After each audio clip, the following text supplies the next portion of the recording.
السلام علیکم every one. جنت کے پتے ناول کی یہ 72 ایپیسوڈ ہے۔ چلیے شروع کرتے ہیں۔ اس کا دل پسیجنے لگا۔ کیا بہارے کو ساتھ لے جانا اتنا مشکل تھا؟ اور اگر وہ اسے یہیں چھوڑ گئی اور اس نے سفیر یا کسی اور کے سامنے کپادوپیا کا ذکر کر دیا تو؟ جو بات جہان نے صرف اسے بتائی تھی اس کی ہر جگہ تشہیر ہو، اس سے بہتر تھا کہ وہ اس لڑکی کو اپنے ساتھ لے جائے۔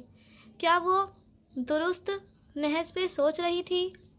حیا، بہارے، کھانا کھا لو۔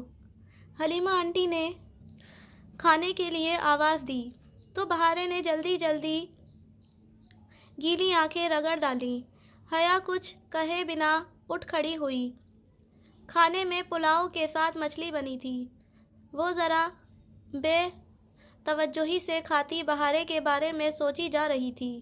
سفیر اس بچی کو اسی گھر میں روکے رہنا چاہتا تھا۔ ایسا کر کے کہیں وہ جہان کو بلیک میل تو نہیں کر رہا تھا؟ اگر بہارے کسی مصیبت میں ہوئی تو جہان کو واپس آنا پڑے گا، اور بہارے کے لیے ضرور آئے گا۔ اس کو جیسے جھرجھری سی آئی۔ عثمان انکل اور سفیر کہاں ہیں آنٹی؟ اس نے بظاہر سرسری سے انداز میں پوچھا۔ ہوٹل پہ ہیں دونوں، عثمان شاید آنے والے ہوں، سفیر ذرا لیٹ آتا ہے، آنٹی نے مسکرا کر بتایا تو حیا نے سر ہلا دیا۔ سفیر اب گھر پہ نہیں تھا، ایسے میں وہ بہارے کو لے کر وہاں سے جا سکتی تھی۔ یہی ٹھیک تھا، بھلے اسے کوئی جلدی میں فیصلہ کرنے والی کہے، مگر وہ ایسی ہی تھی۔ اس نے طے کر لیا تھا کہ بہارے کو ساتھ لے کر جائے گی۔ حلیمہ آنٹی، میں چند دن کے لیے اجمیر جا رہی ہوں، کیا بہارے میرے ساتھ چل سکتی ہے؟ بہارے نے تیزی سے گردن اٹھائی۔ اس کے چہرے پہ چمک در آئی تھی۔ بہارے، پتہ نہیں، عائشہ یا اس کی دادی سے پوچھ لو، اگر انہیں کوئی اعتراض نہ ہو تو۔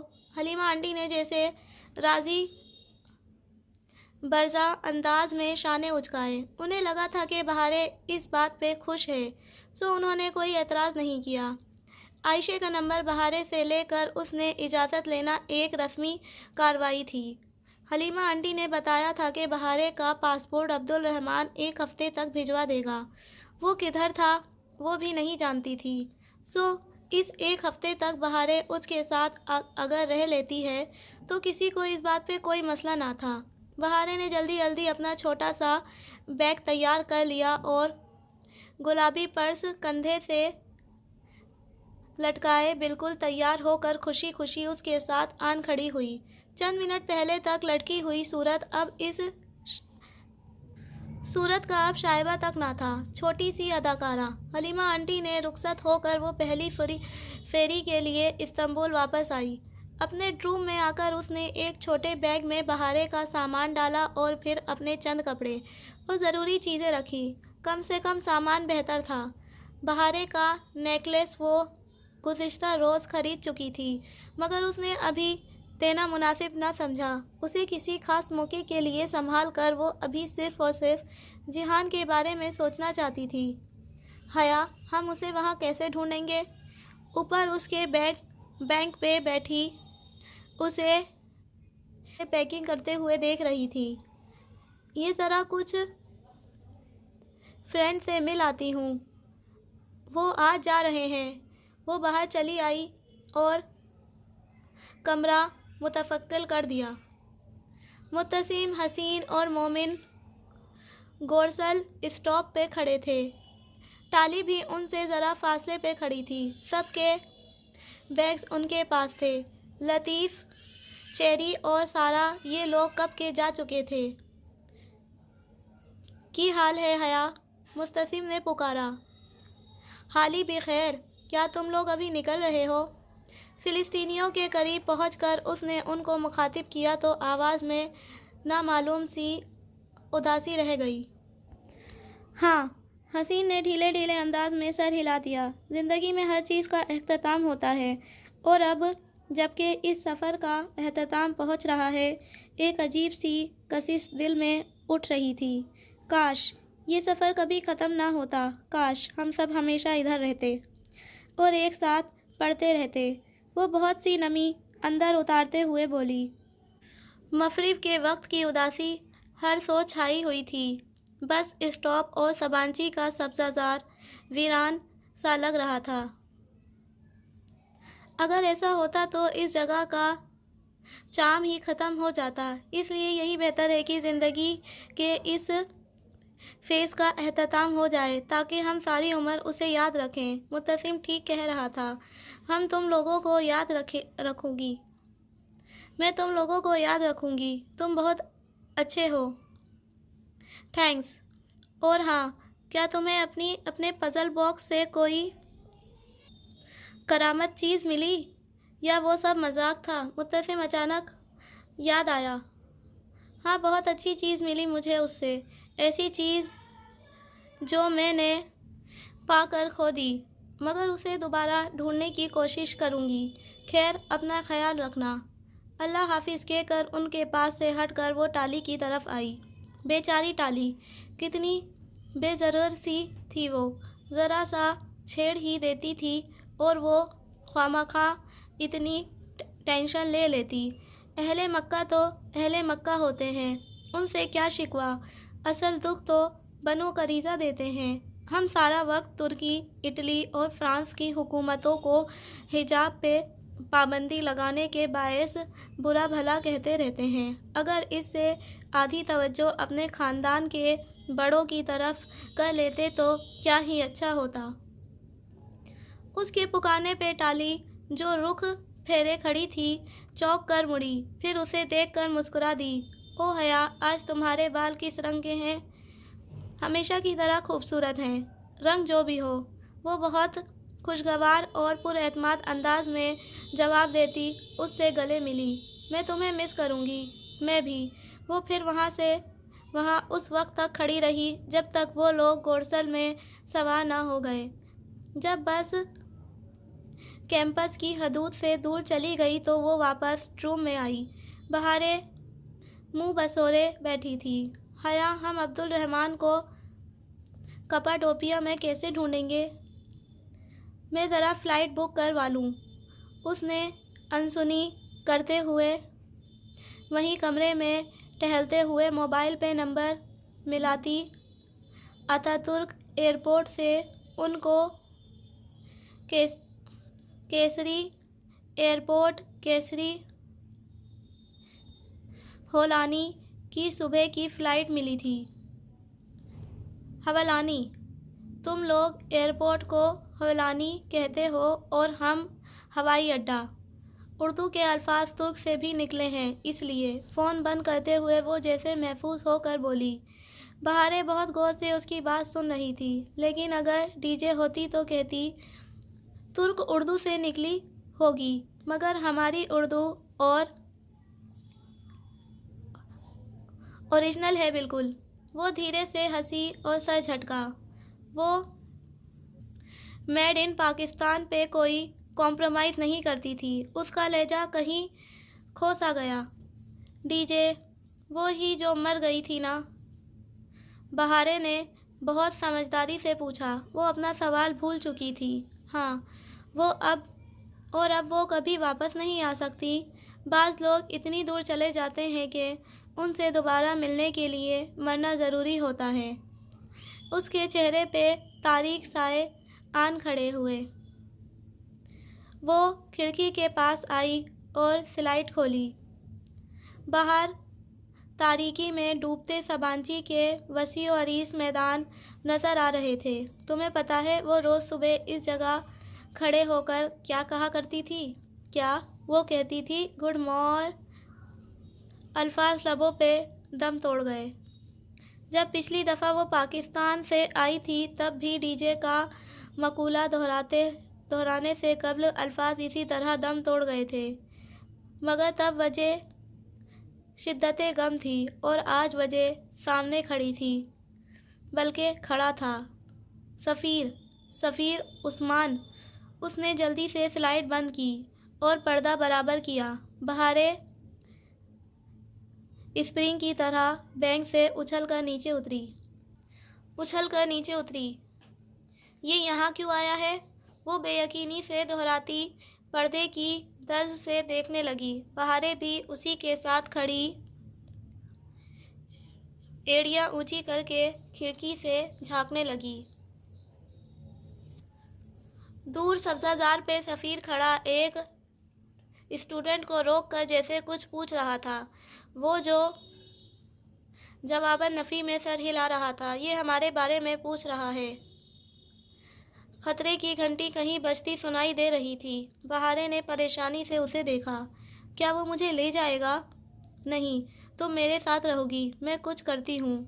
اس نے موبائل نکالا اور جلدی سے ہالے کا نمبر ملایا۔ ہر مشکل وقت پہ ہالے ہی اس کے کام آتی تھی۔ سفیر برا نہیں ہے، وہ میرا اور عائشہ کا بہت خیال رکھا کرتا تھا۔ وہ بالکل ہمارے بھائی جیسا ہے۔ بھائی صرف وہی ہوتا ہے جسے اللہ نے آپ کا بھائی بنایا ہو بہارے، اور جسے اللہ آپ کا بھائی نہ بنائے وہ کبھی بھائی نہیں ہو سکتا۔ بس تم اور عائشہ، تم لوگ بہت سادے ہو۔ نمبر ملا کر اس نے فون کان سے لگایا۔ ہالے لائبریری میں تھی۔ اس کے کہنے کے مطابق وہ فوراً باہر آئی اور سیدھی سفیر کی طرف گئی۔ وہ اسے پہچان گیا تھا۔ ہوٹل گرینڈ پہ وہ اس سے مل چکا تھا۔ سفیر نے اس سے پاکستانی ایکسچینج اسٹوڈنٹ کا پوچھا تو ہالے نے بتایا کہ وہ تو دوپہر کی ٹرین سے اجمیر چلی گئی تھی۔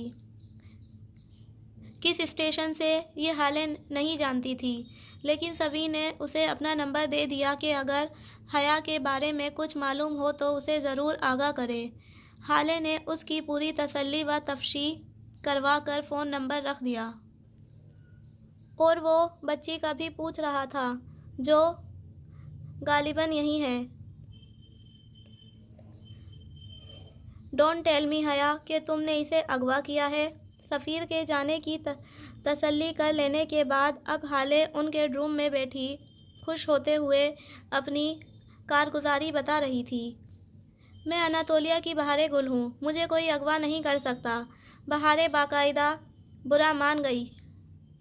پھر ہالے، کل تمہارا خوش قسمت دن ہوگا یا بدقسمت دن؟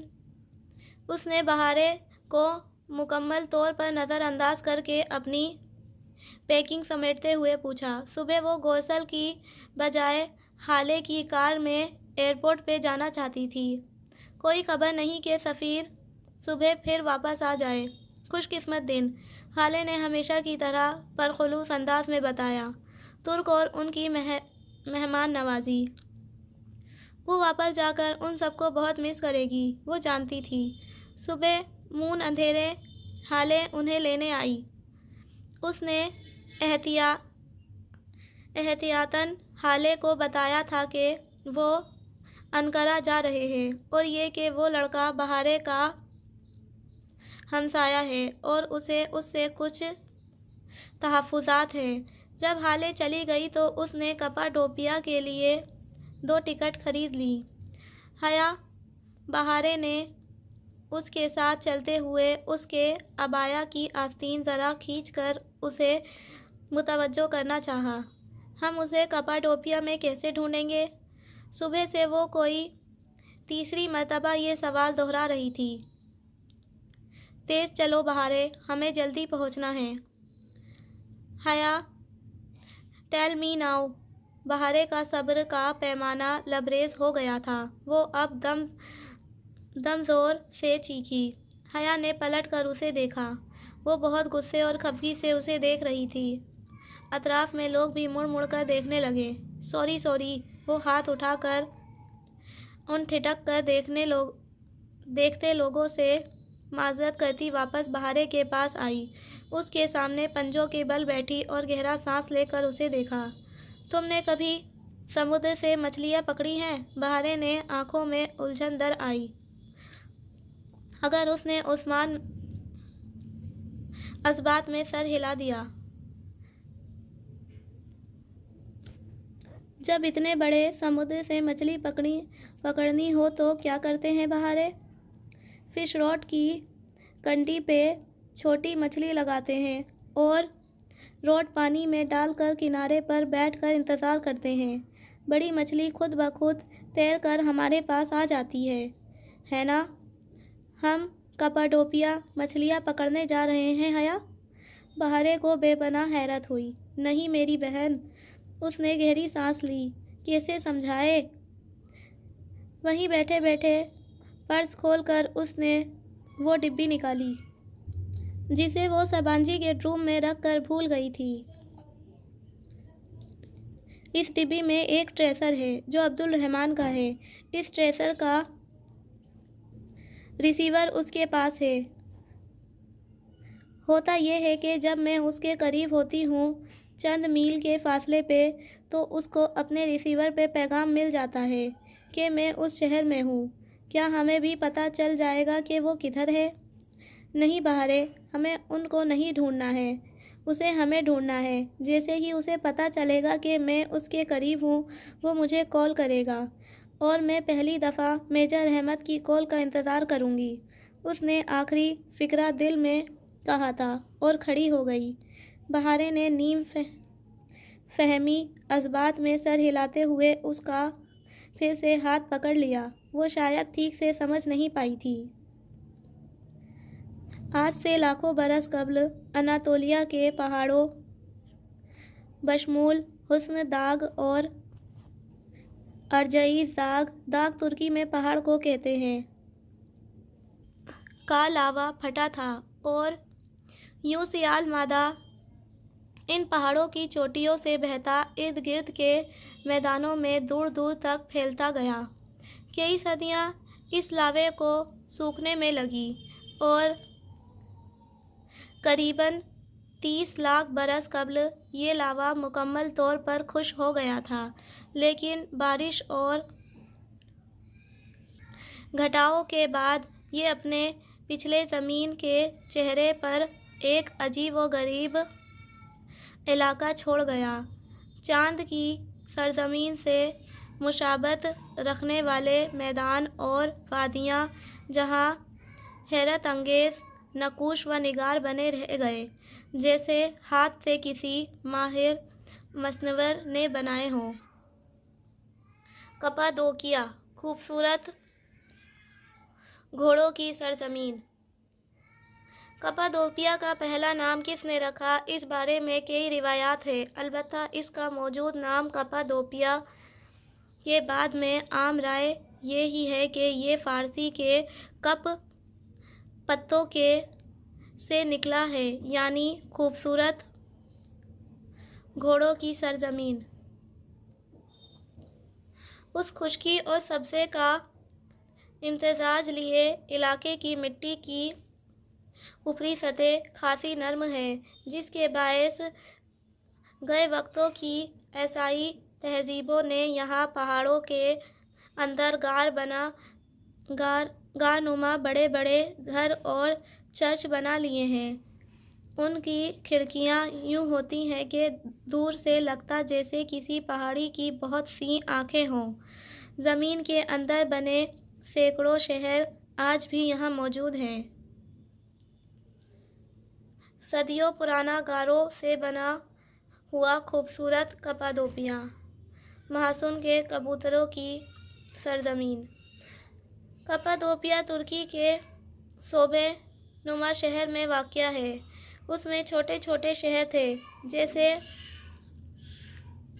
ارغب اور گوریمے وغیرہ، جہاں گھر، عبادت گاہیں، ہوٹل سب غاروں کی صورت بنے تھے۔ ارغب سے گھنٹہ بھر کی ڈرائیو وے پہ کیسری کا ایئرپورٹ کیسری حوالانی تھا، جہاں اس کا جہاز اس صبح اترا تھا۔ ہم کہاں رہیں گے حیا؟ بہارے اس کا ہاتھ پکڑے ایئرپورٹ کے لانچ میں اس کے ہمراہ چلتے ہوئے اس سے بار بار پوچھ رہی تھی۔ کسی ہوٹل میں رہیں گے نا، پہلے کچھ کھا لیتے ہیں، اور اگر عبدالرحمن نے فون ہی بند رکھا ہوا تو؟ اس نقطے پر پہنچ کر اس کا اپنا دل ڈوب کر ابھرا۔ یہ وہ آخری بات تھی جو وہ سوچنا نہیں چاہتی تھی۔ اس کے سارے نمبر بند ہیں، مگر اس نے کوئی دوسرا نمبر آن کر رکھا ہوگا، اور یقیناً جی پی ایس ریسیور بھی آن ہوگا، وہ ضرور کال کرے گا۔ اس نے بہارے سے زیادہ خود کو تسلی دی۔ ابا اور پھپھو کو بھی بتا دیا ہے کہ وہ اپنی دوست کے ساتھ کپادوپیا جا رہی ہے۔ اگر اس نے پھپھو سے رابطہ کیا تو جان لے گا، ورنہ نہیں۔ وہ دونوں ایئرپورٹ کے کیفیٹیریا میں آئیں اور ایک میز کے قریب اپنا سامان رکھ کر کرسیاں کھینچیں۔ آس پاس کم ہی لوگ تھے، کاؤنٹر ساتھ ہی تھا اور استقبالیہ پر موجود لڑکے کے ساتھ 2-3 نوجوان لڑکے کھڑے ہنستے ہوئے باتیں کر رہے تھے۔ ترکی میں لڑکیوں کا تنہا سفر کرنا بہت عام سی بات تھی، مگر لڑکے تو لڑکے ہوتے ہیں۔ چند ہی لمحے گزرے کہ وہ ان کی طرف متوجہ ہو گئے، مسکراتے ہوئے، مڑ مڑ کر دیکھتے ہوئے۔ اگر اسے جیہان کو نہ ڈھونڈنا ہوتا تو وہ کبھی ادھر نہ آتی۔ جب بار بار ان کا گردن موڑنا برداشت نہیں ہوا اور بہاریں بھی ناگواری سے ناک سکوڑنے لگی تو وہ اٹھ کھڑی ہوئی۔ آپ آرڈر نہیں کریں گی؟ کاؤنٹر والے لڑکے نے پہلے ترک اور پھر بہارے کے انگلش پلیز کہنے پہ انگریزی میں یہی بات دہرائی تاکہ حیا سمجھ سکے۔ نہیں، ہمیں جانا ہے، وہ خوف سے کہتی اپنا سامان اٹھانے لگی۔ پتہ نہیں اب آگے کیا کرنا تھا، حالے کو بتایا نہیں تھا، سو ہوٹلز کے بارے میں نہیں پوچھ سکی تھی۔ آپ کو ہوٹل چاہیے تو میں مدد کر سکتا ہوں، ایک لڑکے نے دانت نکالتے ہوئے پیشکش کی۔ شکریہ، میرے پاس ہوٹل ہے، وہ رکھائی سے کہہ کر بہارے کا ہاتھ پکڑے پلٹنے ہی لگی تھی کہ وہ پھر بولا۔ کون سا ہوٹل؟ جتنی تیزی سے اس نے پوچھا تھا اس سے زیادہ تیزی سے حیا کے لبوں سے نکلا، یہ اوپر والا۔ اس نے بے ساختہ جان چھڑانے کے لیے کاؤنٹر پہ رکھے گائیڈ بک لیٹ کی طرف اشارہ کیا، جہاں پہلے صفحے پہ 3 ہوٹلز کی تصاویر اور معلوم درج تھے۔ اتنے فاصلے سے اسے ہوٹل کا نام تو پڑھا ہی نہیں گیا، مگر وہ سب غیر ارادی طور پہ ہوا تھا۔ چاروں لڑکوں نے بے اختیار گائیڈ بک کے صفحے کو دیکھا، اوپر والے ہوٹل کی تصویر پہ نگاہ ڈالی اور پھر بے ساختہ کاؤنٹر والے کے دانت اندر ہو گئے۔ ٹیک لگا کر کھڑا لڑکا سیدھا ہوا، دوسرے نے فوراً جیسے شانوں سے قمیص کی نادیدہ سلوٹیں ٹھیک کیں۔ آپ مولود بے کی مہمان ہیں؟ پہلے کیوں نہیں بتایا؟ پلیز بیٹھیں۔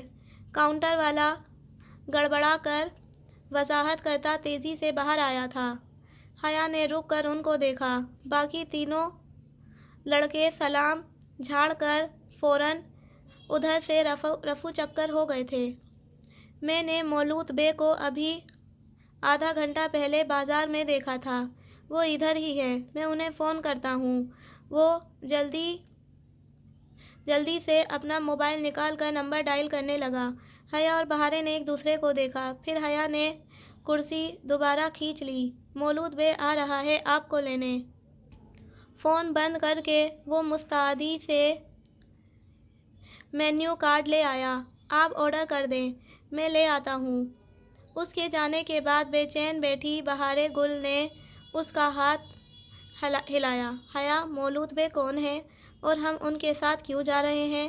مجھے نہیں پتا، مجھے کچھ سوچنے دو۔ ہم ایسے ہی ان کے ساتھ نہیں چلے جائیں گے۔ عائشہ گل کہتی ہیں اچھی لڑکیاں ہر جگہ۔ تم 2 منٹ کے لیے عائشہ گل کا لیکچر بھول نہیں سکتی؟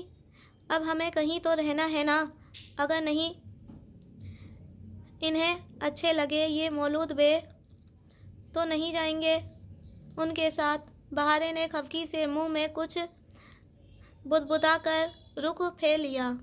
وہ خود بھی ذرا مضطرب تھی، پتہ نہیں کون تھے وہ صاحب اور کیوں ان کو لینے آ رہے تھے۔ ایسے تو وہ نہیں جائے گی ان کے ساتھ، کوئی مرضی کے بغیر تو نہیں لے کر جا سکتا نا۔ مولود بے آ گئے۔ بامشکل 15-20 منٹ گزرے تھے کہ کاؤنٹر والے لڑکے نے صدا لگائی تو بے اختیار ان دونوں نے مڑ کر دیکھا۔ سامنے سے ایک ادھیڑ عمر گورے سے ترک صاحب چلے آ رہے تھے، دراز قد، بے حد اسمارٹ، سر کے بال ماتھے سے ذرا کم، چہرے پہ نرم سی مسکراہٹ، نفیس سے پینٹ شرٹ میں ملبوس، مگر وہ شاہانہ تھے۔ ایک قدرے پستہ قد آنٹی ان کے ایک طرف تھی، دوسری جانب ایک لمبا پتلا سا لڑکا 19-20 برس کا، اور اس کے ساتھ اسی عمر کی لڑکی جس کے بال کندھوں سے کافی نیچے تک آتے، سیاہ اور لہردار تھے۔ اس نے کیپری کے اوپر ڈھیلی شرٹ پہن رکھی تھی اور ایک موٹی سفید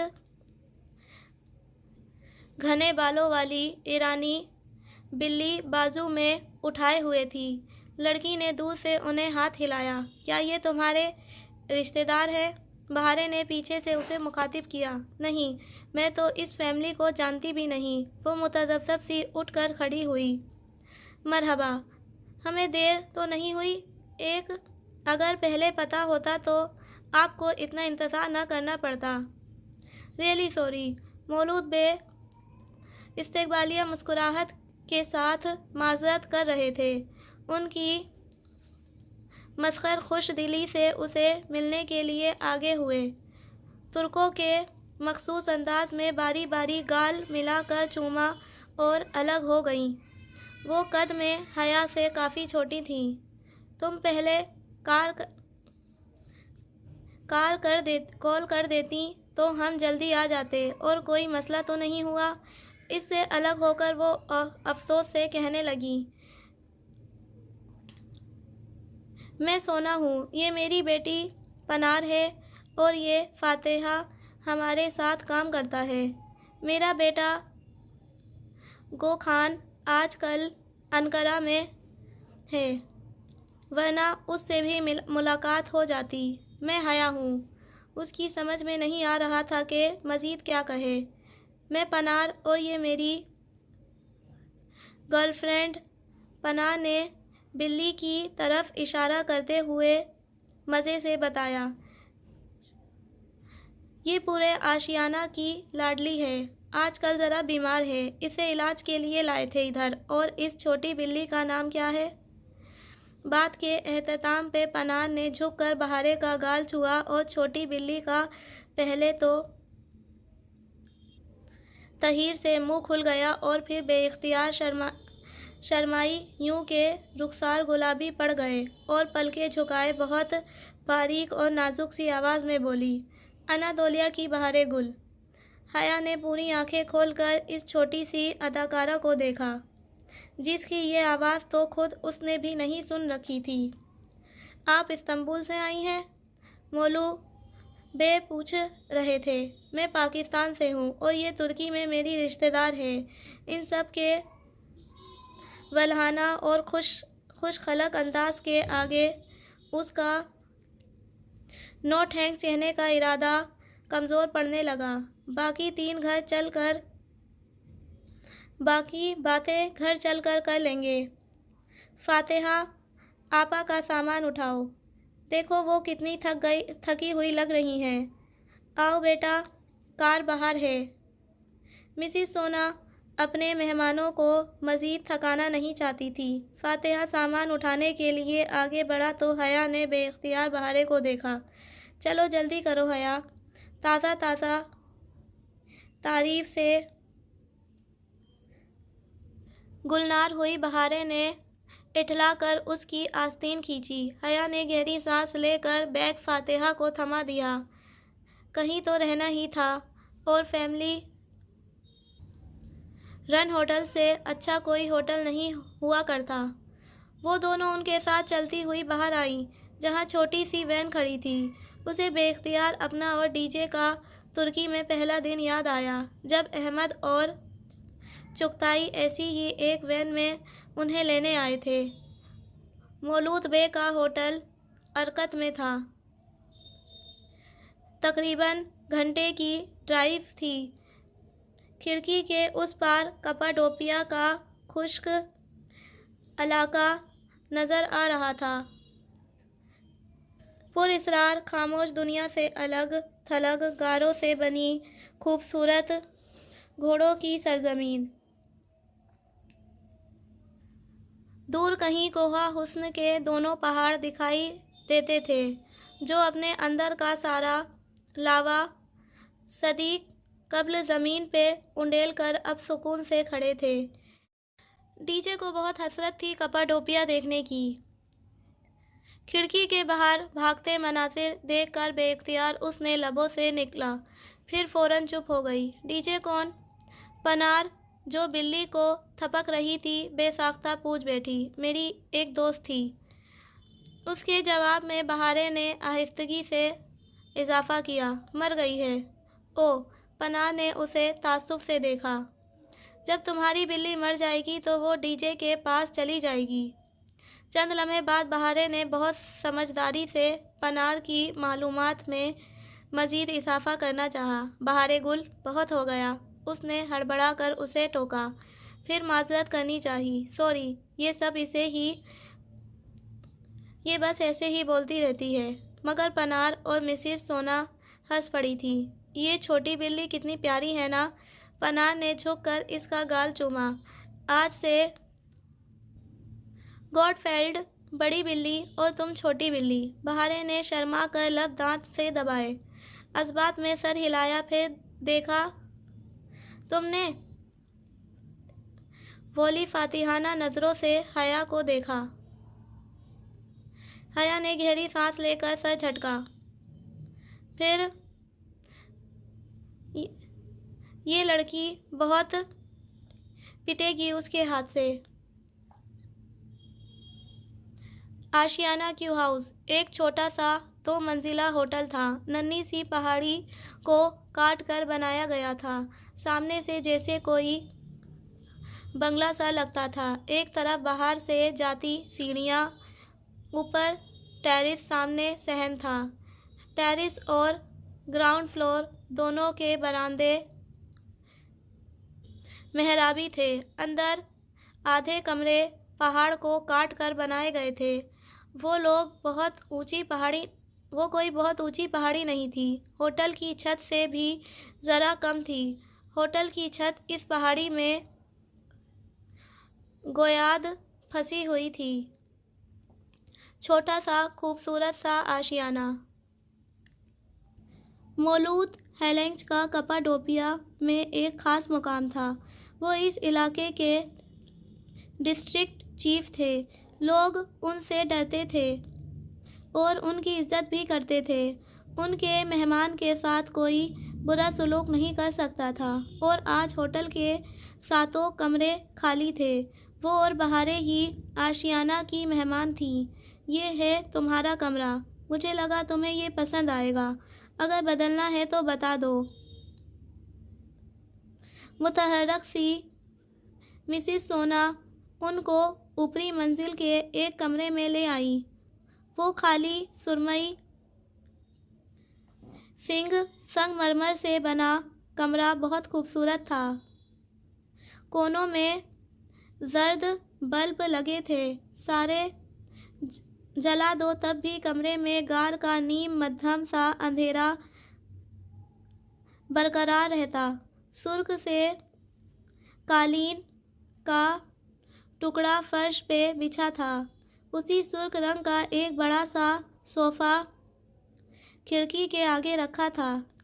ڈبل بیڈ پہ بھی گہرے سرخ میرون رنگ کی چادر بچھی تھی۔ بیڈ کی عقبی دیوار پہ ایک جالی دار گلابی پردہ لگا تھا جو آگے کو ہو کر بیڈ کی پائیتی تک گرتا اور بیڈ پہ سونے والے کو جیسے ڈھک لیتا۔ باہر ٹیرس پہ گول گول میزیں تھیں جن کے گرد کرسیوں کے پھول بنے تھے۔ وہاں بیٹھ کر دیکھو تو کھلا آسمان اور سارا کپاڈوپیا دکھائی دیتا تھا۔ اتنی خوبصورت جگہ پہ نامعلوم سی اداسی چھائی ہوئی تھی۔ جہان کے بغیر اسے سب کچھ اداس لگ رہا تھا۔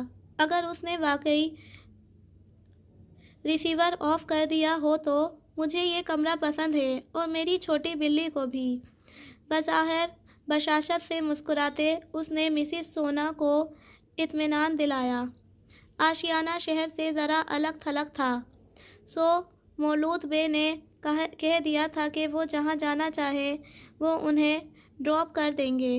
وہ خالصتہ مہمان نواز ترک خاندان تھے، وگرنہ ہوٹل کا مالک جو شہر کا ڈسٹرکٹ چیف ہو کہاں اپنے مہمانوں کو ڈرائیو کر کے لے جایا کرتا تھا۔